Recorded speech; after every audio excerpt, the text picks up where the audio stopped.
Magandang araw po muli. Nandito na naman po ang inyong Madam Indra. Etong ating itatarot ay hinirequest lang po sa amin ng mga viewers at saka ng mga subscribers. So, sana po this is for entertainment use lang po.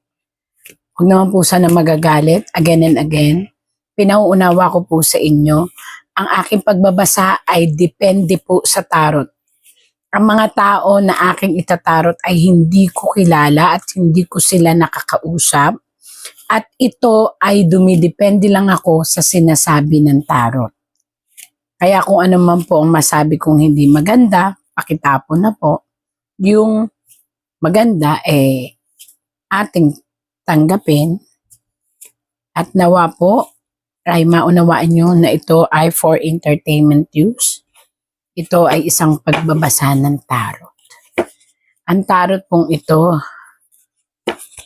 ay talagang buhay at talaga naman pong aking laging hinihiling na ibigay ang kaliwanagan sa atin. Tarot, ipakita mo kung anong nakikita mo sa pangalang Jesus Crispin Remulla, na ngayon po ay kilalang kilala dahil siya po ay naupo, siya po ay isang lawmaker, siya po ay isang lawyer at siya po ay nanungkulan bilang Secretary of Justice of the Philippines 2022-2025 at ngayon po siya ay naluklok sa ombudsman. Alam naman po natin yan, nakikita natin yan. So, ano ang Jesus Crispin Remulla? Sa aura po ng Jesus, this is a sacrificial name. Kagaya po na nangyari sa ating history na si Jesus Christ ay isinakripisyo, pinako sa krus. So, those people named as like Jesus Christ or Jesus must avoid their self sa mga makakapangyarihang tao. Bakit?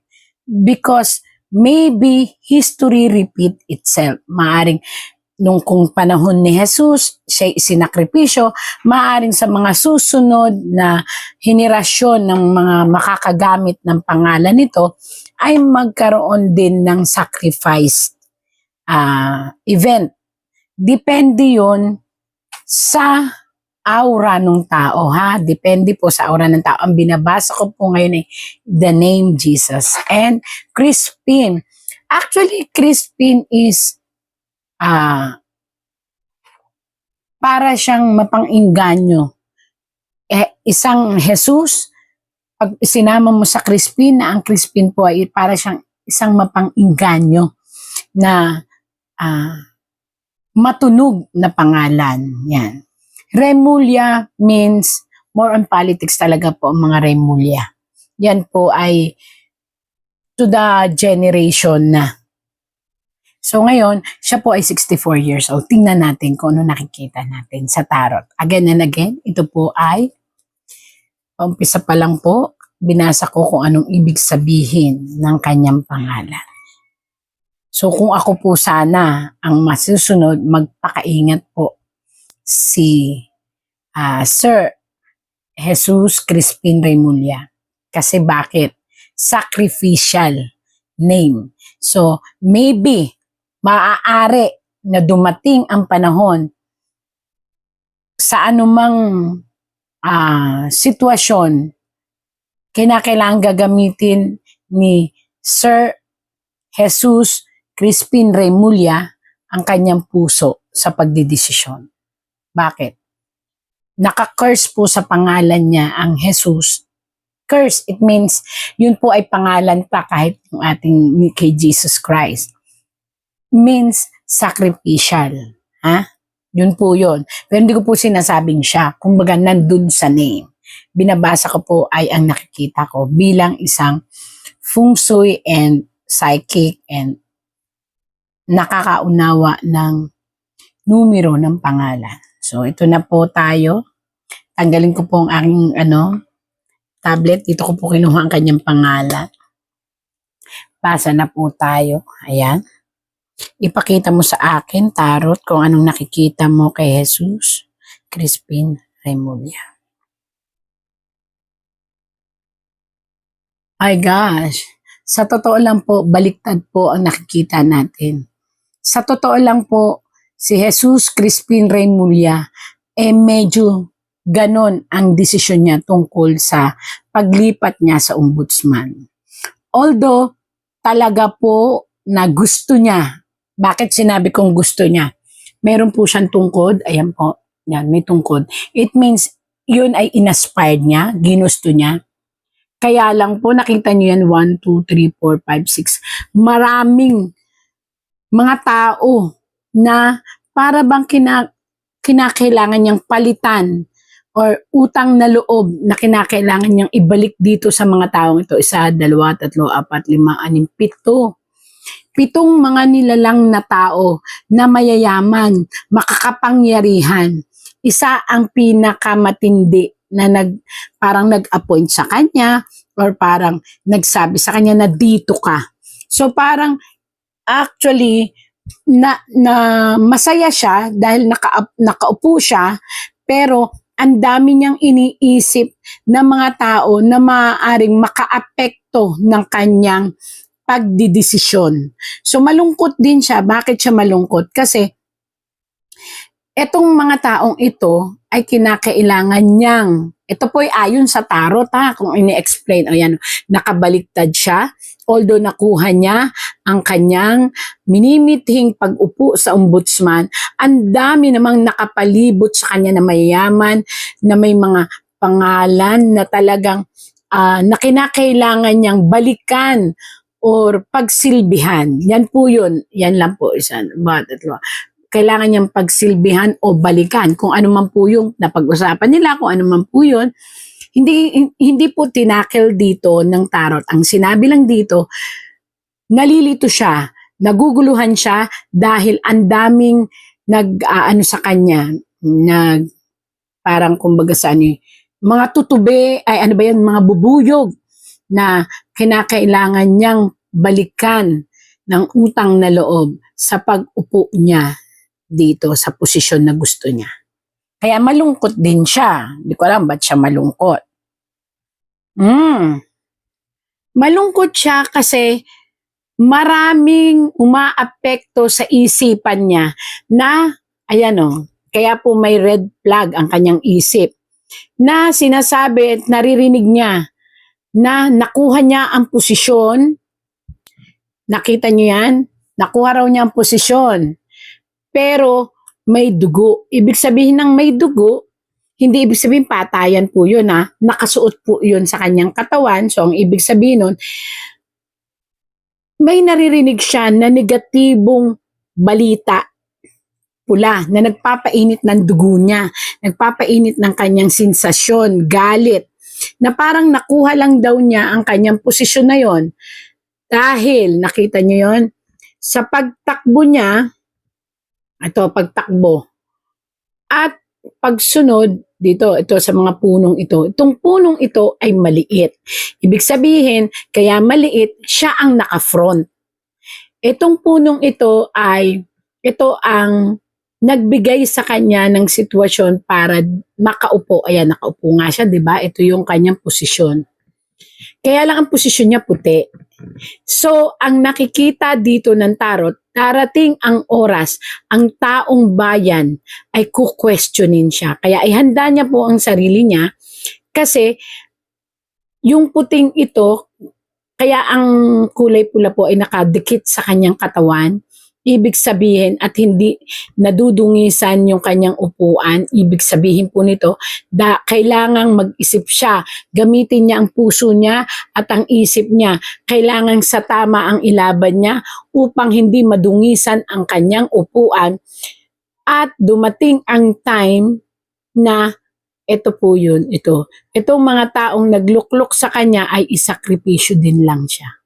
So ito po ay tarot ini-explain ko lang po, wala po akong bias opinion, kung ano lang po ang sinasabi ko dito na pinapaliwanag ng tarot. So ako po ay tagabasa lang po ng tarot. Sana na naririnig ni Sir Remulla to, na ilaban niya ang tama, huwag niyang dungisan ang kanyang upuan upang dumating ang panahon, hindi taong bayan ang huhusga sa kanya. Dahil yung paghinusgahan na daw po siya ng taong bayan, pag daw po ito ay nalagyan ng kulay ang kanyang upuan at nakinig siya sa mga iniuutos o iuutos sa kanya, ang ibig sabihin po nito, baka dumating ang point of time mawala ng tiwala sa kanya ang taong bayan. Tanggalin muna natin to. Tinanggal ko lang po muna. Pakikuha. May tumatawag. Sandali po, nagtatarot ako. May tumatawag. Ayan. Naku. Sir, ako po'y nagtatarot lang. Pero kung inyong i-analyze po natin ito, sir, ako'y lalapit at ayaw kong magkamali. Ako'y naniniwala ang mga Jesus ay may puso. Kasi nga sa ating Panginoon. Pero nakita niyo po ito, isang babae na ikukundina at pilit niyong ikukundina. Ito po nakita niyo, isang picture ng isang babae na pinipilit niyong piringan. Ito po'y inang bayan. Represented by ating inang bayan. Sana po kung kayo po ay napaupo sa inyong upuan, huwag niyo pong hayaan na mapiringan ang hustisya at maitali ang ating inang bayan. So, from here, kung i-interpret, at kahit sino pa hong nagtatarot, i-interpret ito. Nakita niyo po ba itong mga kalasag na ito? Ito po ay ang mga pagkakamali ng sanlibutan. Ano yung sanlibutan? Pagkakamali ng mga tao sa ating paligid na may mga kapangyarihan. Ayan po. Ayan po ang kapangyarihan, yung ginto na hawakan. Yan po ay kapangyarihan na gustong baliktarin ang anumang sitwasyon. Sana po naririnig niyo po ito. Habang ang taong bayan po ay hindi naniniwala na walang hustisya na makakamtan ang Pilipinas, ito po yung taong bayan. Sana po kayo'y maging instrumento ng katotohanan. Kasi po, darating ang panahon, you will be served. Parang baka ipagkanulo po kayo ng mga taong ito kapag naipit sila. At ang inang bayan po, mismo, ang magpakita sa kanyang mga anak na nasasakupan ang pagkakamali ng ating gobyerno. Hindi po ako ito po ay ang kahit tingnan nyo po at i-google nyo or kung ano man, by your instinct, malalaman nyo ang inang bayan po ay nakataob na, duguan na po ang inang bayan. Tanging may mga konsensyang puso na lang po ang hinahanap niya para siya ay ibangon.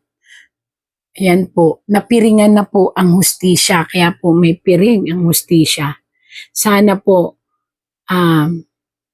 gamitin niyo po ang inyong puso, hindi ang makinig sa mga taong nasa paligid ninyo. Kasi gagamitin po ang inyong upuan at kayo po, yun po ang nakalagay dito, binabalaan po kayo ng tarot na maaari kayong gamitin upang mapiringan ng doble-doble yung nakapiring, ang inang bayan, at maitali ang inang bayan sa pagdurusa ng kahirapan ng ating bayan.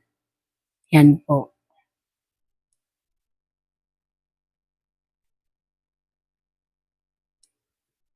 Sa totoo lang po, may pag-asa pa po ang ating bayan.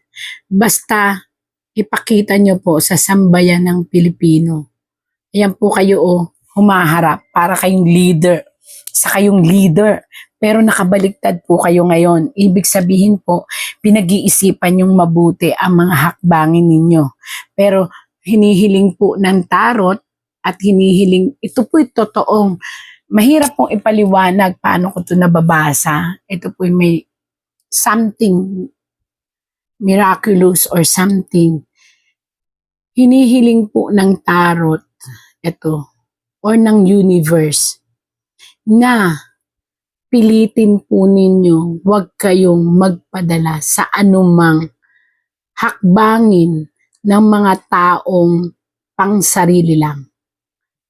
Dahil dito po sa tarot na to, binabalaan po kayo na baka dumating ang time na masira ang pangalan ninyo at makaladkad ang pangalan ninyo at ang mga taong inyong puproteksyonan ay iwanan at isacrifice kayo. Yun po yun. Kaya nakataob po kayo. Nakataob.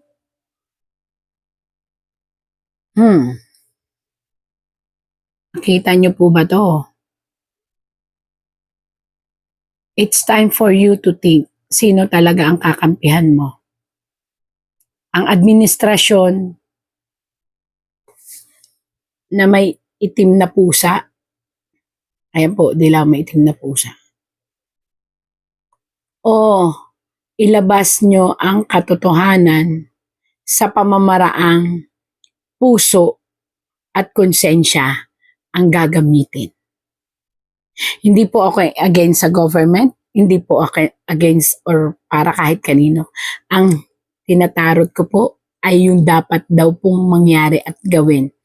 Kasi po, pag daw po, ito po ang nakita sa tarot, once na ang ginamit nyo daw po ay ang kulay blue na to, it means conscience, and it means katotohanan. Makukuha mo daw po in the future ang isang supresa galing sa inang bayan. Pero ayaw niyang pakinggan mo ang mga nakaupo. Yun po ang linaw, oh. Ito po ang nakaupo. Meron po siyang black cat. It means unlucky. It means disaster. It means sabotahihan na maaari po kayong madawit in the future. Tapos, yung bulaklak lumabas, pumasok po siya sa kulay blue. It means na sa inyong isipan, nag-iisip pa rin kayo ng tama, pero kinakailangan daw maging determinado kayo na huwag magamit ng nakaupo. Ito po yun, nakaupo. Lahat ng mga nakaupo, ano man yan, kung sino man yan. Wala po akong, huwag kayong, pero mataas po itong nakaupong ito, ha? So, it means na maaaring ito ay presidente, asawa ng presidente. So, it means na kinakailangan kayo po ang magdidesisyon with all your heart. Hindi po ng nakaupong mataas. Upang pagdating ng panahon, wala po kayong mapagsisihan. Ang linaw naman ng tarot sa inyo because Jesus, ibig sabihin, mahal po kayo ng Panginoon.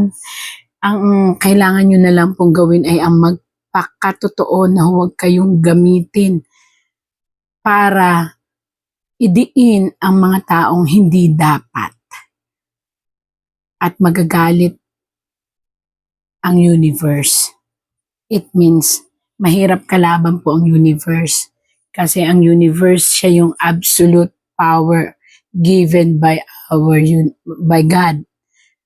Nakita niyo po ang nangyayari sa atin. So, kailangan na po natin tulungan ang bansang Pilipinas. Since pangalan niyo po ay Jesus, sana po dun tayo sa bayan. Sana po wag niyong danasin ang mapilayan. So, sabi po dito, darating ang panahon kung kayo ay mananatiling makikinig sa mga tao na nag-upo sa inyong upuan or mga tao na dahilan kung bakit mataas ang inyong posisyon. Darating po ang isang karmatic way. Pag sinabi pong karmatic way, maaaring taong bayan po ang makalaban ninyo. Uy, hanapin mo po sir ang inyong puso, ang inyong kaliwanagan. Ibig sabihin nito, desisyonan ninyo po ang mga bagay-bagay. Hindi dahil may galit, hindi dahil may pagnanasang maidiin ang sino man, kung hindi maibangon ang gobyernong Pilipinas. Kasi po ito ay paghahanap. Kayo po ay parang hermit, naghahanap kayo ng mga bagay-bagay. Pinag-iisipan pa rin ninyo ang mga bagay-bagay. Pero I told you po, kapag sa tama po kayo, kumampi o umisip, hindi sa pera, hindi sa kaparangyan, hindi sa anumang power, ang sabi po dito, magkakaroon kayo ng kaliwanagan na maaaring mag-save upang hindi kayo maging sacrifice in the future. Sacrifice lang in the future. Ayan po.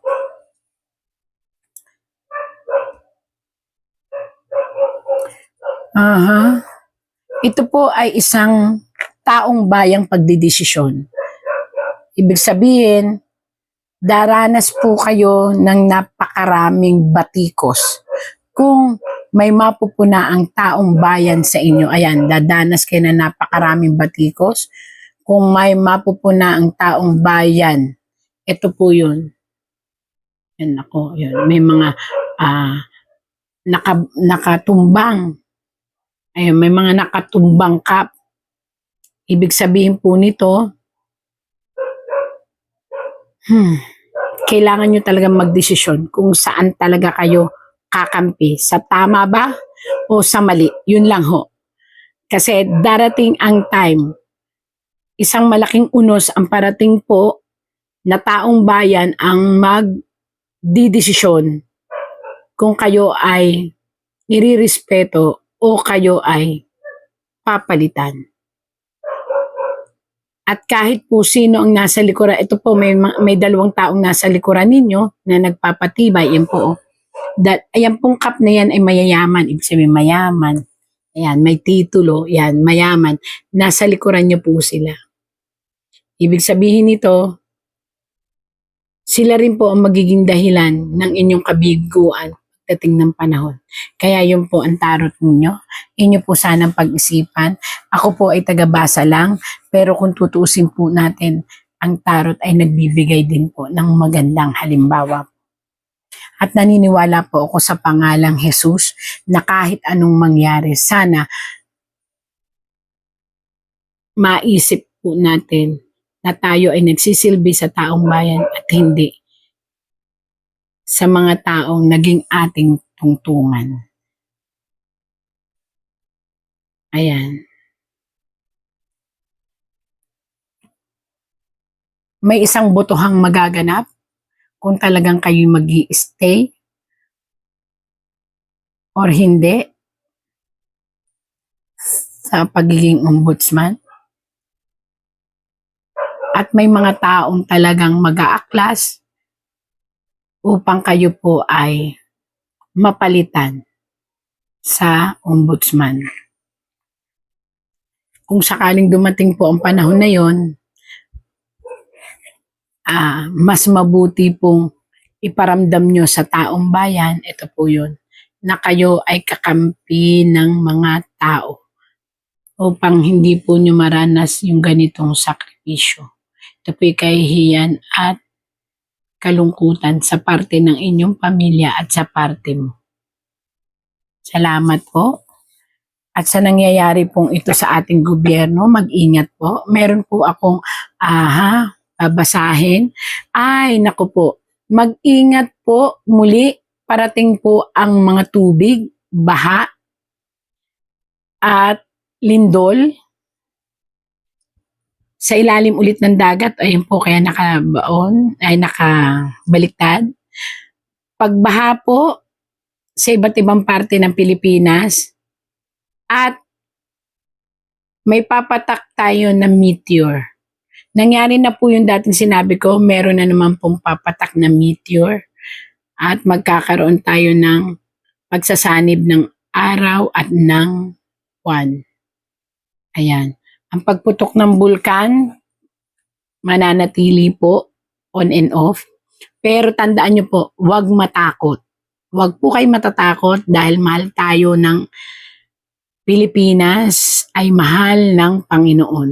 Magdasal lang po tayo at lagi po nating isipin, God give miracle every day. Salamat po.